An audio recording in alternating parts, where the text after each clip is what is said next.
The reason why I love my job, and it's absolutely tied to restoration, is because this industry is one of the last remaining industries that rewards luck and grit in equal measure.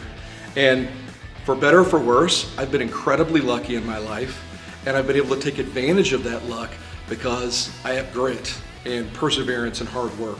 And so I love my job because I get to share those really simple values with people all over the country, nationwide, and those individuals that take those values to heart are almost without question successful. It's the definition of success then. What does success look like? Is it a big pile of money? For some people it is. Is it more time with family? Sometimes that's what they want.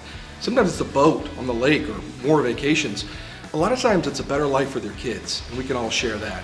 So the grit and the luck getting me to my goals and me being able to participate in that and see other people reach their goals like I have mine, man, how can you not love your job?